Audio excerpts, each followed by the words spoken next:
আৰু কিমান টুপ গিলিব জনগোষ্ঠীয় নেতৃবৰ্গই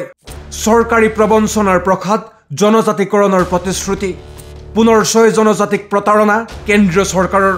কি স্থিতিত আছে জনজাতীয় ছাত্ৰ সংগঠনৰ নেতৃত্ব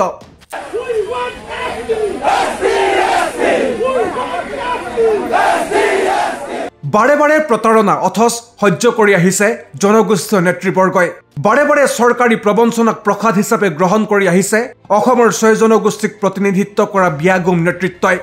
নীলাজৰ দৰে বাৰে বাৰে নিৰ্বাচনৰ আগত জনগোষ্ঠীয় নেতৃবৰ্গক প্ৰদান কৰা প্ৰতিশ্ৰুতিৰ জালত ভৰি থৈ এই সকল কথাৰ ফুলজাৰি মৰা নেতাই কাৰ্যত জনজাতিকৰণৰ ইস্যুটো চৰকাৰ আৰু সংগঠন উভয় পক্ষৰ বাবে ৰাইজক আভুৱা ভৰাৰ কৌশল হিচাপে পৰিগণিত হৈছে জনজাতিকৰণৰ দাবীত তীব্ৰ প্ৰতিবাদ জংগী আন্দোলন গঢ়ি তোলাৰ হুংকাৰ দৰাচলতেই যে ধুৰাহাপৰ ফুসফুসনি হেয়া জনগোষ্ঠীয় নেতৃবৰ্গই বাৰে বাৰে প্ৰমাণ কৰি আহিছে সংগঠনৰ নেতাৰ ৰাজনৈতিক নেতা মন্ত্ৰীৰ হৈতে গোপন মিতিৰালি এতিয়া কোনো কাৰণত গোপন হৈ থকা নাই ইয়াৰ বিখম ফল ভুগিছে জনগোষ্ঠীয় ৰাইজে জনগোষ্ঠীয় আন্দোলনক হাৰপানি যোগাই অহা চৰকাৰৰ ডিভাইড এণ্ড ৰুল পলিচি যিদৰে সফল হৈছে একেদৰে জনগোষ্ঠীয় একাংশ নেতাৰ বাবে ক্ষমতা প্ৰতিপত্তি গ্ৰহৰ আহিলা হৈ পৰিছে জনগোষ্ঠীয় আন্দোলনে মূল জাতীয়তাবাদী সংগ্ৰামক বহুদা বিভক্ত কৰি দুৰ্বল কৰি তোলাৰ সুবিধা গ্ৰহণ কৰিছে শেহতীয়াকৈ জনজাতিকৰণৰ দাবীত জনগোষ্ঠীয় নেতৃবৰ্গই কোনো সবল আন্দোলন গঢ়ি তুলিব পৰা নাই ইয়াৰ আঁৰত আছে শাসকীয় পক্ষৰ সৈতে নেতৃবৰ্গৰ গোপন মিতিৰালিৰ অংক কোনোবা নেতাক যদি মন্ত্ৰী বিধায়কৰ পদবী লাগে কোনোবা নেতাক লাগে ঠিকা থুকলি নিকায় নিগমৰ পদ জনগোষ্ঠীয় আন্দোলন এনেকৈ ধপাত হৈ গৈছে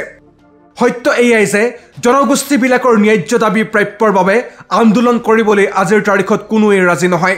চৰকাৰৰ ভুৱা প্ৰতিশ্ৰুতিৰ প্ৰবঞ্চনাৰ বিৰুদ্ধে প্ৰত্যাহ্বান জনাই অবিৰত আন্দোলনৰ ধাৰা গঢ়ি তুলিবলৈ কাৰোৰে নৈতিক সাহস নাই ক্ষমতা পদবী প্ৰতিপত্তিৰ লালসাই সকলোকে কৰি তুলিছে মৌন কাৰণ আপোচ আৰু মীমাংসাত জড়িত নেতৃবৰ্গৰ বাবে জনগোষ্ঠীয় ৰাইজৰ আবেগ চকু পানী জৰুৰী নহয় বৰঞ্চ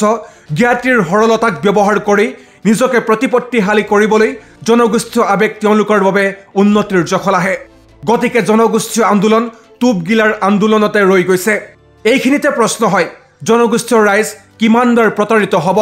কিমানবাৰ কলা পেণ্ট বগা চাৰ্ট পৰিহিত নেতাসকলে জনগোষ্ঠীয় ৰাইজৰ আশা আকাংক্ষাক ভৰিৰে মোহাৰি নিজৰ স্বাৰ্থ সিদ্ধি কৰি যাব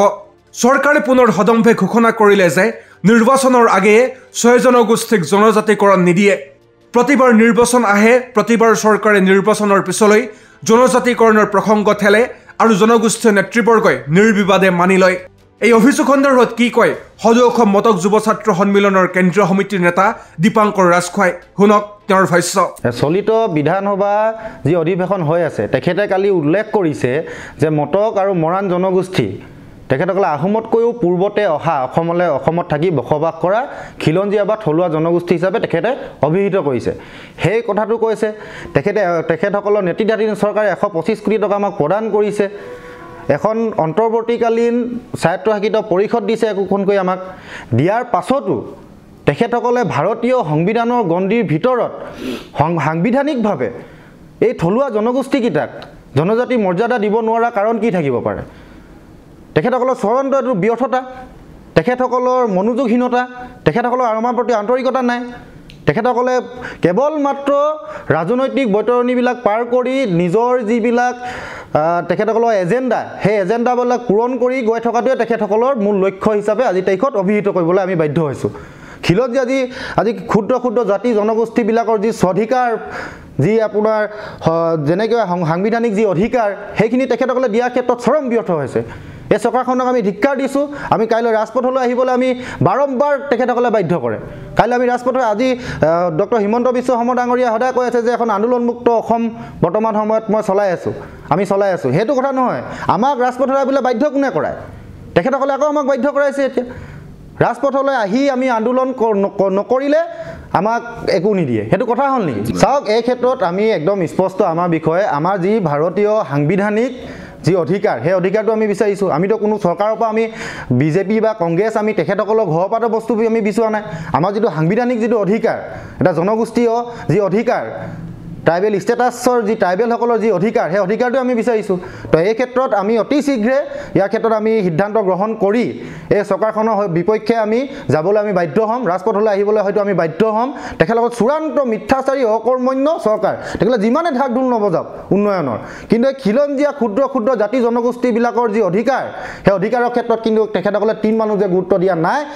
কেৱল মাত্ৰ তেখেতসকলে স্বায়ত্তশাসিত পৰিষদ তাকো অন্তৰ্বৰ্তীকালীন এখন স্বায়ত্তশাসিত পৰিষদ 125 কোটি টকা এটা জনগোষ্ঠী উন্নয়নৰ বিষয় হ'ব পাৰে নেকি তেখেতসকলে চূড়ান্ত অকৰ্মণ্য চৰকাৰ এখন মিথ্যাচাৰী চৰকাৰ এই চৰকাৰখনৰ বিপক্ষে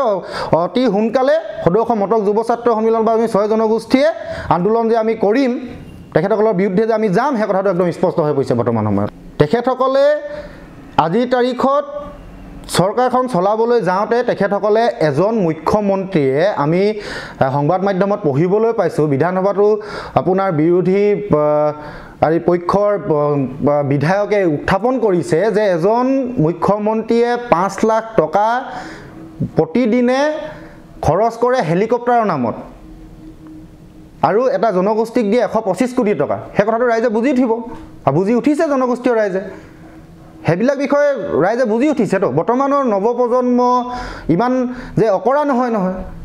আজি সামাজিক যিবিলাক সমাজ ব্যৱস্থাত যিবিলাক চলি আছে চৰকাৰখনৰ যিবিলাক কাম কাজ সকলো নিৰীক্ষণ কৰি আছে ন অসমৰ ৰাইজে তো ইয়াৰ ফলাফল পাব নিশ্চয় চৰকাৰে নিউজ ডেস্ক ৰিপৰ্ট আপডেট নাও